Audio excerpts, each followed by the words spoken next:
Good morning, my dear children. Today's start in class 10th SST. Today's topic, my dear childrens, the making of a global words. अर्थात हम किस तरीके से एक global word को make कर सकते हैं। तो इसके लिए सबसे पहले हमें अपने पाश्चात्य सभ्यता की ओर देखना होगा।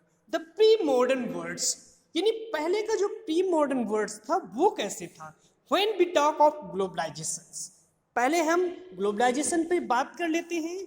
उसके बाद we often refer to an economic system that had emerged since the last 50 year और सो। हम पिछले 50 साल पीछे का वो इकोनॉमिक सिस्टम देखेंगे जिसके तहत हमारा जो ग्लोबल वर्ड था वो कैसे निर्मित किया गया था। अगर बेटा एक चीज आप सोचिए, हड़प्पा संस्कृति को देखिए, सिंधु घाटी सभ्यता जिसकी खोज दयाराम साहनी और राखल दास बनर्जी ने किया था, तो उस सभ्यता में सबसे पहली व्यवस्था क्या थी? विनिमय व्यवस्था। अर्थात लोगों के रहन सहन और वो स्तर को दिखाने का प्रयास किया गया। तो यहाँ पे भी often refer to on economy system that be emergent since the last 50 year और सो। हम पिछले 50 साल का वो इतिहास देखेंगे जिसमें but so you will see the chapters. लेकिन आपको इस चैप्टर्स में ये भी देखना है कि the making of the global world has a long history. जो हमारा पाश्चात्य सभ्यता से ये हमारा ग्लोबल वर्ड मेकिंग हुआ है, ये क्या हुआ है? बहुत लंबा इतिहास इसका। ऑफ ट्रेड, इसके व्यापार का। ऑफ माइग्रेशन, एक जगह से दूसरी जगह लोगों के हस्तांतरण का, एक जगह से दूसरी जगह आने जाने का। और people in search of work, और लोग कैसे कैसे कार्य को खोजते थे। द मूवमेंट ऑफ कैपिटल, एक जगह से दूसरी जगह राजधानी कैसे ट्रांसफर होती थी। एंड मच एल्स, और भी बहुत कुछ था अगर ग्लोबल वर्ल्ड के बारे में देखें। As we think about the dynamic and visual sign of the global encryptance of our life today. कहने का मतलब है कि हम अपने उस ड्रामेटिक विजुअल को साइन करेंगे, देखेंगे कि जिसमें ग्लोबल इनक्रिप्टेंस और जो हमारे आज के जीवन स्तर है और पाश्चात्य के जो जीवन स्तर है उनमें हम टैली करेंगे। वी नीड टू अंडरस्टैंड, इससे के पहले हमको ये समझना होगा the phrase through in the world of which we live had emergent, कि कौन कौन से स्तर ऐसे हुए जिसपे जो वर्ड थे उसमें परिवर्तन और चेंजिंग आया। बहुत अच्छे से आप पढ़ रहे हो बेटा। ऑल दो हिस्ट्री, यद्यपि हम इतिहास की ओर देखें तो human societies have become still more integrated. जो हमारी मानव सभ्यता है वो बहुत प्राचीन है। फ्रॉम एशियंट टाइम, प्राचीन समय से लेकर के जब लोग ट्रेवलर होते थे, ट्रेडर होते थे, प्रिस्ट होते थे, and pilgrims travel to distance for knowledge. लोग व्यापार के लिए, लोग यात्रा के लिए, लोग पादरी के रूप में, लोग धर्म ग्रंथों और धार्मिक जो यात्राओं पे लोग लंबी लंबी दूरियों का रास्ता तय करते थे। इसका ज्ञान हो जाना, अपॉर्चुनिटी ऑफ स्पिरिचुअल फुलफिलमेंट, और लोग के अंदर जो स्पिरिचुअल फुलफिलमेंट था, अर्थात वो जो आध्यात्मिक लगाव था, और द स्कोप ऑफ प्रिफिकेंसीज, उस चीज को भी दिखना है। The cried goods money value, क्या उनकी वस्तुएं थी, क्या उनका मनी वैल्यू था, क्या उनके अंदर स्किल कौशल था, ideas, innovation that even germ of the disease, और किस किस चीजों की डिसीज में, बीमारियों में आकर के भी वो अपना समय खोते गए। As early to 3000 BC as the active coastal trade link the Indus valley. आ गए ना हम लोग वहीं पे? गुड बेटा। 3000 ईसा पूर्व, BC मतलब ब्रिटिश क्राइट एरिया से निकालेंगे तो जो 3000 ईसा पूर्व है, उस समय कोस्टल नदियों के किनारों पर लोग व्यापार एक दूसरे से लिंक करते थे। अगर कभी आप सिंधु घाटी सभ्यता को देखिए तो उस समय बेबीलोन ईरान में एक बहुत बड़ा शहर होता था, मिस्र में, और बेबीलोन और सिंधु घाटी सभ्यता के बीच नील नदी के बीच में व्यापार चला करता था। तो यहाँ पे भी बताया गया बेटा कि 3000 BC in active coastal link in the Indus valley. Indus valley मतलब जो हमारी सिंधु घाटी सभ्यता है उसकी सिविलाइजेशन को, उसकी सभ्यता को प्रेजेंट में दिखाता है। कहाँ पे? वेस्ट एशिया के करीब, अफगानिस्तान, पाकिस्तान, और उधर के जो सिंधु के क्षेत्र हैं, ईरान, इराक, तेहरान, आदि का जो क्षेत्र है वो क्या कहलाता था, वेस्ट एशिया कहलाता था। For more than of millennia conquest, Hindi के अनुसार इसको हम कहेंगे कवाडी ऑफ स्केल्स, अर्थात जैसे नहीं होता कि एक थका हुआ सा मोटा सा पर्थ जिसको हम कह सकते हैं, उस चीजों को use A form of the currency, लोग ताम्र पत्रों पर क्या करते थे, ताम्र पत्रों पर, पत्रों पर, मिट्टियों पर और धातुओं पर अपनी करेंसी को खोदते थे। From the Maldives found the bay of the China's and East Africa, East Africa और मालदीव के कुछ रास्तों में होते हुए ये लोग अपने व्यापार को चलाते थे। The long distance spirit of the disease carrying germ, और दूर लंबी यात्रा करने जाते थे तो वहां से बीमारियों को भी ये लोग ले आते थे। And maybe trek for back to 7th century, यानी कि 7th सेंचुरी, 7वीं शताब्दी के मध्य। बताइए कब की बात है, आज से 7000 वर्ष पहले की बात। अर्थात कहने का मतलब वो 7th सेंचुरी के लगभग लोग बैक वापस लौट के आए नहीं। बाई द 13th सेंचुरी, 7वीं शताब्दी से लेकर के 13वीं शताब्दी के मध्य का जो समय था, it had become the unmistakable link. वो इस फोटो के भी माध्यम से दिखाया गया है। देखिए किस तरीके से लोग चित्रकारी, अजंता एलोरा की गुफाएं और महाबलीपुरम की गुफाओं को आप देखिए, और कहीं भी मत देखिए तो आप चले जाइए कहाँ, गुड बेटा बहुत अच्छा है, पूर्वोत्तर में चले जाइए और उस पूर्वोत्तर में देखिए ऊनाकोटी, जहाँ पे कई हजार लोगों की, देवताओं की मूर्तियां बनाई गई, तो वो इनक्रेडिबल था। फिर क्या था, ये तो हमारी पाश्चात्य सभ्यता थी। 1.1 में देखेंगे silk route link the world, क्योंकि सिल्क रूट के तहत ही ये लोग व्यापार करते थे। दिस द सिल्क रूट आज a good example of the vibrant pre modern trade and the cultures link between distance part of the world.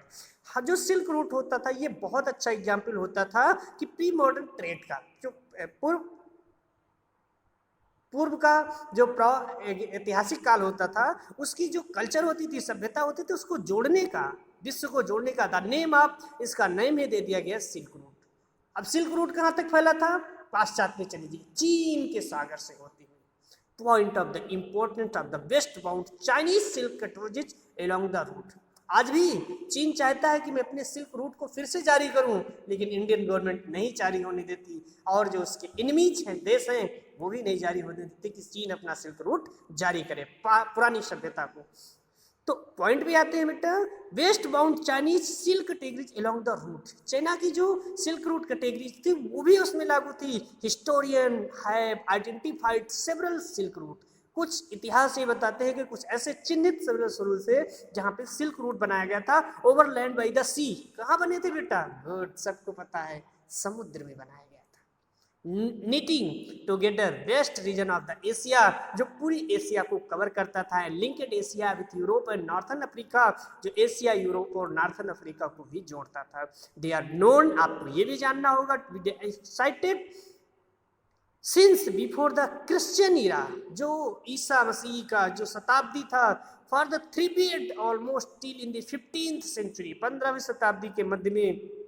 But Chinese pottery, जो चीन के कुम्हार थे, पोर्ट्रेट थे, वो क्या किए, also travelled the same route, उसी रूट से वो भी जाना शुरू कर दिए। As did textile and spice from India and South Asia, इसी तरीके से टेक्सटाइल और स्पाइस के जो लोग थे वो भी इंडिया और साउथर्न ईस्ट तक उसी रूट से जाना शुरू किए। इन रिटर्न बाद में लौटने पे क्या हुआ, प्रीशियस मेटल, धातुओं का भी व्यापार शुरू होगा, जिसमें गोल्ड, सिल्वर, सोना, चांदी flowed from Europe in Asia. इस तरीके से पूरे यूरोप और एशिया में ये व्यापार पूरा बढ़ गया। Trade and culture exchange always went hand to hand. ये जो व्यापार था, जो सभ्यताएं थी, एक दूसरे से जल्दी जल्दी हस्तांतरित होती गई हाथों हाथ। Early Christian missionaries almost certain travel in route of Asia, और जब ऐसा चलने लगा तो जो क्रिश्चियन मिशनरी थे वो भी उसी रूट से आना शुरू कर दिए, वो भी पूरी तरीके से फैल गए एशिया में। I did early Muslim presence of the few countries later, और उसके बाद में कुछ ऐसे मुस्लिम जन समुदाय भी इधर उधर फैलना देशों में शुरू हो गए। मच बिफोर ऑल द, उसके बाद बुद्धिज्म आए, emerged from the eastern India and spread of the several direction through integrating points of the silk route. उसी सिल्क रूट के माध्यम से जो हमारे बुद्धिस्ट थे वो भी अपना पांव पसारना शुरू कर दिया। इस तरीके से इन लोगों का उसी सिल्क, जो चाइना का सिल्क रूट से सिल्क रूट्स बनाया गया था, उसी के तहत सबने अपना विस्तार करना शुरू किया। फिर क्या हुआ? फूड ट्रैवल, लोग भोजन की तलाश में। फिर क्या हुआ? सपथगिटी एंड पोटैटो, पोटैटो और सपथगिटी का किस तरीके से फूड ट्रैवल करना शुरू किए। फोटो में भी बताया गया कि food after many example of long distance culture exchange.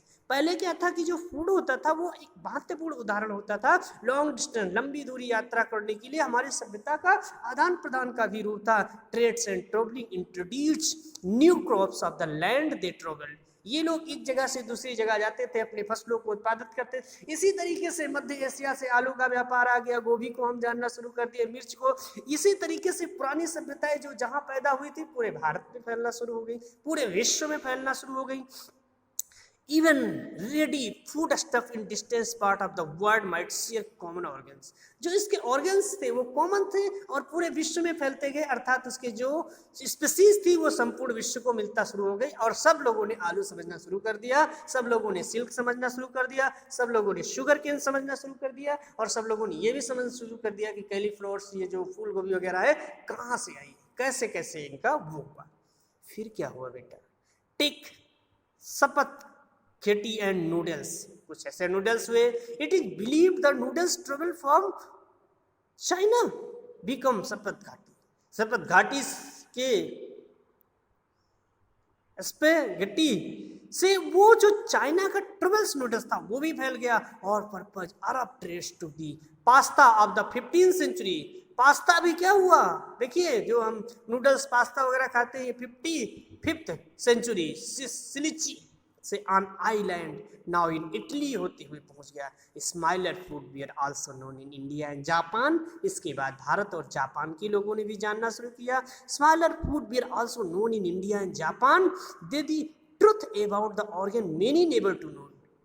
जिसको कभी नहीं जाना था उसको भी जानना शुरू किया। Yet such guesses work suggested the possibility of long distance culture connect even the pre-modern world। तो जो प्री मॉडर्न वर्ल्ड था, जो आज के प्री मॉडर्न वर्ल्ड से जोड़ा गया, और जो पाश्चात्य की प्री मॉडर्न वर्ल्ड में कैसे कैसे सारी चीजें आई। Many of our common food, बहुत से ऐसे आपके कॉमन फूड्स होंगे, सचे पोटैटो हो गया, सोया हो गया, ग्राउंड नट हो गया, आलू हो गया, सोयाबीन हो गया, मूंगफली हो गया, मक्का हो गया, टमाटर हो गया, चिल्लीज हो गया, स्वीट पोटैटो हो गया, शुकरकंद हो गया, and so are very as known not be और एसेंटियर्स अंटिल अबाउट 5th सेंचुरी एगो। ये सब 5वीं शताब्दी में बिलोंग करके आ गए।